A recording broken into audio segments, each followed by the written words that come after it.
Welcome in Arman English classes. आज अपने पढ़ेंगे पास्ट कंटिन्यूस टेंस। जिन हिंदी वाक्यों के अंत में रहा था, रही थी, रहे थे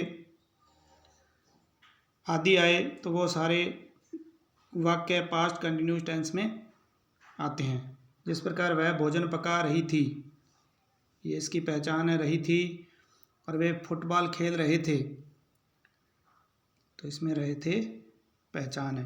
तो जिन हिंदी वाक्यों के अंत में रहा था, रही थी, रहे थे आदि आए वो सारे पास्ट कंटिन्यूस टेंस में आते हैं। अब अपने इसका पैटर्न देखते हैं। पैटर्न इसका है सब्जेक्ट, सब्जेक्ट के साथ वाज और वर्ब में से एक हेल्पिंग वर्ब, वर्ब की फर्स्ट फॉर्म प्लस आईएनजी और ऑब्जेक्ट। अब जो सिंगुलर सब्जेक्ट हैं उनके साथ वाज लगेगा, और ये प्लूरल सब्जेक्ट हैं उनके साथ वर लगता है।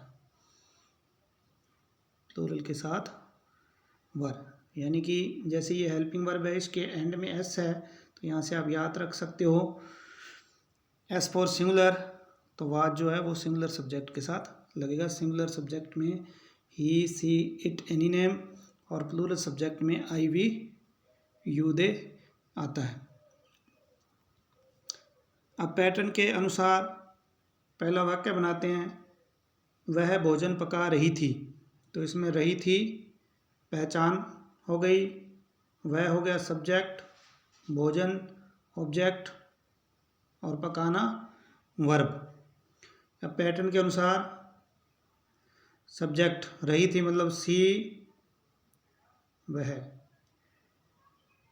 सी के साथ लगेगा, क्योंकि सी सिंगुलर है इसलिए इसके साथ लगेगा वाज, शी वाज। वर्ब की फर्स्ट फॉर्म पकाना कुक प्लस आईएनजी कुकिंग, और भोजन food, she was cooking food. She subject, was और वर्ब में से वाज, क्योंकि सी एक सिंगुलर सब्जेक्ट है, मैन वर्ब की फर्स्ट फॉर्म कुक, कुक के साथ आईएनजी और उसके बाद ऑब्जेक्ट फूड। वह भोजन पका रही थी। दूसरा इसका एग्जाम्पल है वे फुटबॉल खेल रहे थे। रहे थे पहचान, वे सब्जेक्ट, फुटबॉल ऑब्जेक्ट और वर्ब खेलना। तो इसको पैटर्न के हिसाब से बनाते हैं। सब्जेक्ट दे क्योंकि प्लूरल सब्जेक्ट है इसलिए दे के साथ लगेगा दे वर, वर्ब की फर्स्ट फॉर्म प्लस आईएनजी, खेलना प्ले, प्लेइंग,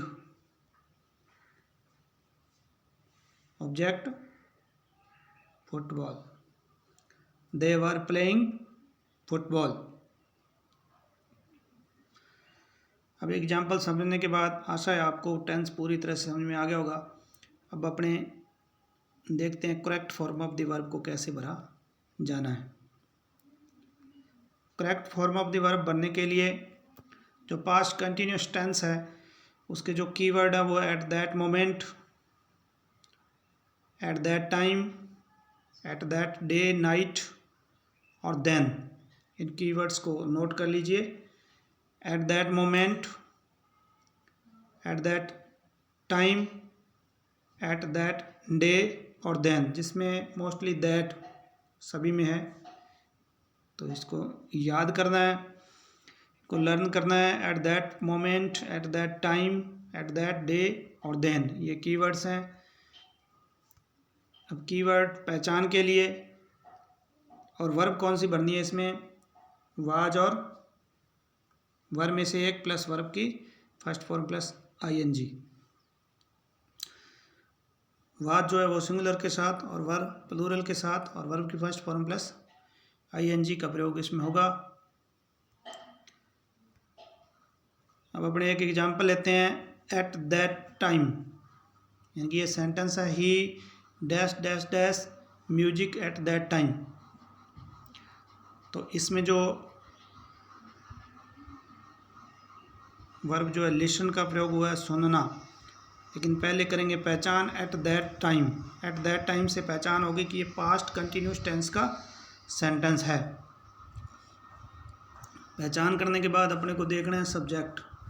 अब सब्जेक्ट क्योंकि ही है, ही, सी, इट और नेम, ये सारे सिंगुलर सब्जेक्ट हैं। इनके साथ लगता है वाज, के साथ अपने को वाज भरना है।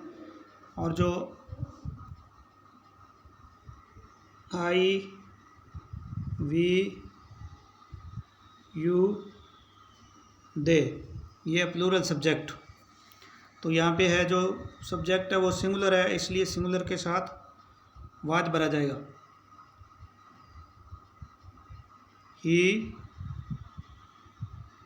वाज प्लस वर्ब की first form plus ING. First form है लिसन के साथ आईएनजी लिसनिंग, तो इसका जो आंसर है वो वाज लिसनिंग। तो इसका जो डी आंसर है वो सही है, वाज लिसनिंग। डी आंसर इसका सही है। तो एक बार फिर इसके जो कीवर्ड्स हैं, at that moment, at that time, at that day, then, इनको नोट कर लीजिए। और वर्ब का आपको पता चल ही गया होगा कि इसमें जो सिंगुलर है उसमें वाज और जो प्लूरल है उसमें वर, और वर्ब की फर्स्ट फॉर्म प्लस आईएनजी का प्रयोग होता है। Thank you.